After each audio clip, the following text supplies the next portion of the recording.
मेरे बच्चे, तू सुन रहा है ना?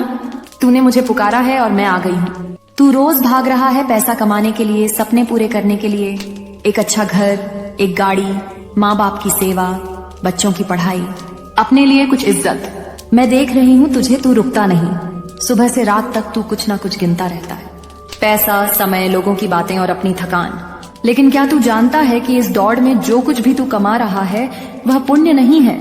पुण्य वो नहीं जो तुझे पैसा दे, पुण्य वो है जो तुझे विवेक देता है। और विवेक कहता है कि धन का सबसे बड़ा मूल्य उसकी दिशा में है, मात्रा में नहीं। तेरे पास 1 लाख है या 1 करोड़, इससे मुझे फर्क नहीं पड़ता। लेकिन उस धन से तू क्या करता है? यह तुझे देवता बनाता है या अधर्मी तू कमा सकता है जितना चाहे। तू सोचता है मैं मेहनत से कमा रहा हूं, क्या इसमें कुछ गलत है? नहीं, मेहनत में कोई दोष नहीं। लेकिन जब तू मेहनत के बहाने अपने कर्तव्यों से बचता है, जब तू सोचता है पहले खुद का सपना पूरा कर लूं, फिर किसी और की मदद करूंगा, क्योंकि मैं देखती हूं तू जिनके पास बहुत धन है उनमें से ज्यादातर अशांत है। क्यों?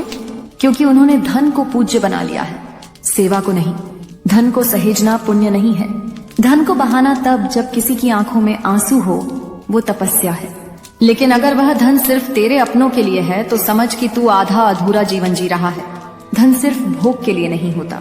धन एक साधना है, धन एक परीक्षा है, धन एक शक्ति है जो सिर्फ उसी के पास टिकती है जिसके भीतर त्याग भी हो। जो धन तुझे अहंकारी बनाता है वो तेरा नहीं है, वो एक कर्ज है जिसे जीवन तुझसे ब्याज सहित वसूल करेगा।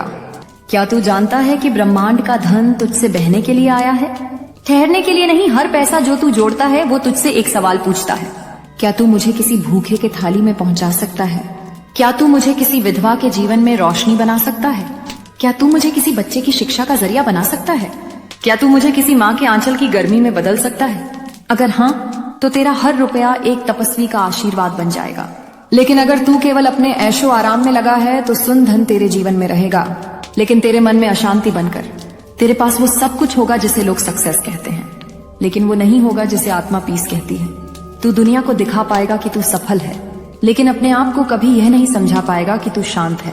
और यहीं से शुरू होता है एक ऐसा खालीपन जो किसी बैंक बैलेंस से नहीं भरता। तू खुद से पूछ, क्या मैं उस धन को वहां पहुंचा पा रहा हूं जहां इसकी सबसे ज्यादा जरूरत है? या फिर मैं उस धन को उन चीजों में खर्च कर रहा हूं जो मेरी शरीर की भूख तो मिटाती है, लेकिन मेरी आत्मा को और अधिक भूखा बना देती है।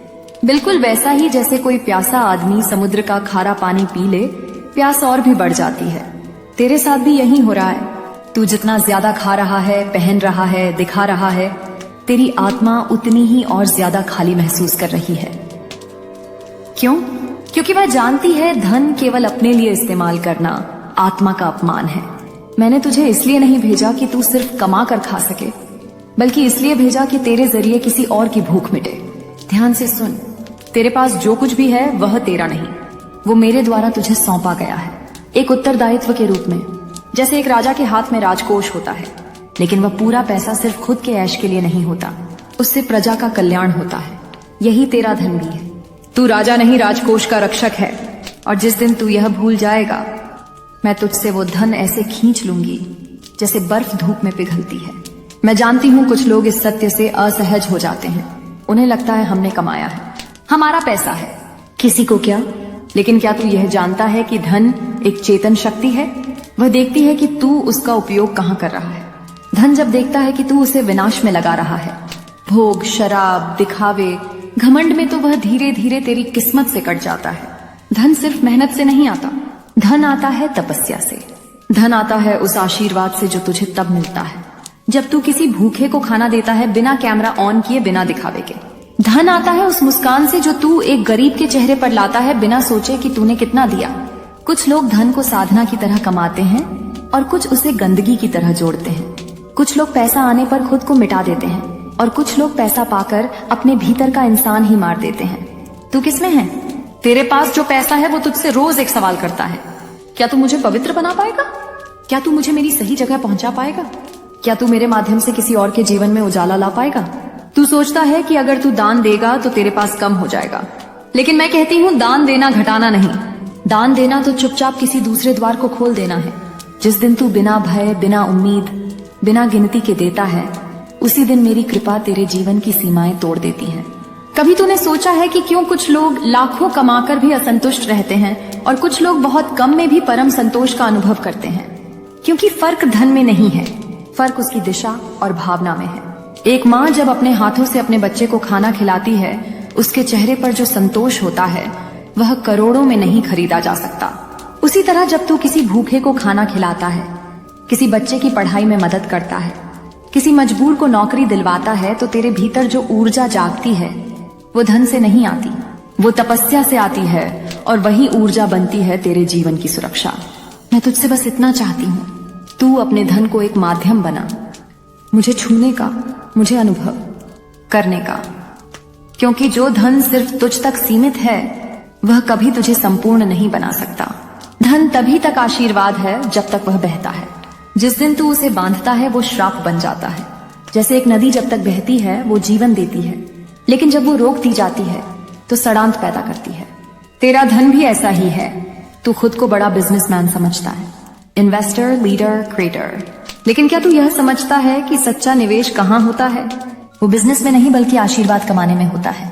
हर वो पैसा जो तू किसी जरूरतमंद को देता है, हर वो रुपया जो किसी पीड़ा में फंसे इंसान को राहत देता है, वो तेरा सबसे बड़ा रिटर्न ऑन इन्वेस्टमेंट है। लेकिन इस रिटर्न का फायदा तुझे दुनिया की नजर में नहीं, मेरी नजर में मिलेगा। और जब मैं देती हूँ तो फिर ना मंदी देखती हूँ ना ब्याज। मेरा हिसाब उस ब्रह्मांड के साथ चलता है जिसे तेरे अकाउंटेंट समझ ही नहीं सकते। मैंने कुछ लोगों को देखा है जिन्होंने RS 100 देकर वो पुण्य कमा लिया जो करोड़पति ताम्र नहीं कमा पाते। क्यों? क्योंकि उन्होंने अपने हृदय से दिया। सच्ची सेवा वही है जिसमें तू खुद को मिटाकर किसी और की जरूरत पूरा करे बिना श्रेय लिए। लेकिन अगर तू सेवा कर भी रहा है और साथ में फेसबुक पर पोस्ट डाल रहा है, आज मैंने 5 लोगों को खाना खिलाया, तो सुन बेटा, तू सिर्फ पेट भर रहा है, आशीर्वाद नहीं कमा रहा। देने का मूल्य तब तक है जब तक देने वाला गुमनाम रह सके।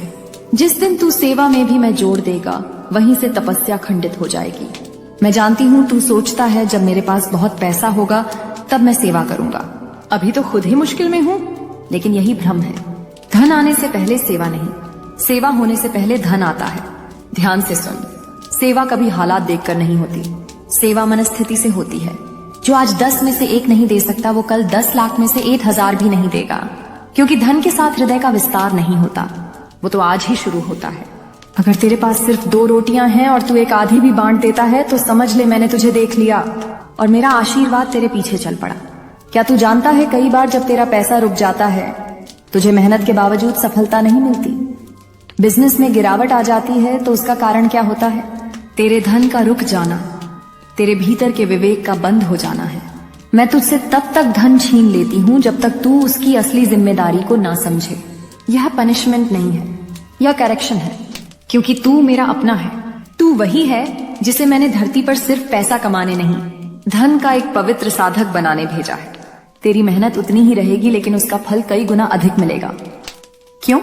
क्योंकि अब तू धन का मालिक नहीं, उसका सेवक बन गया है। और जो धन का सेवक होता है, धन उसका रक्षक बन जाता है। अब कमेंट में लिख जय मां काली और देख कैसे तेरा भाग्य बदलने लगता है। मेरे बच्चे, तू अकेला नहीं है, मैं काली हूँ, तेरा सहारा।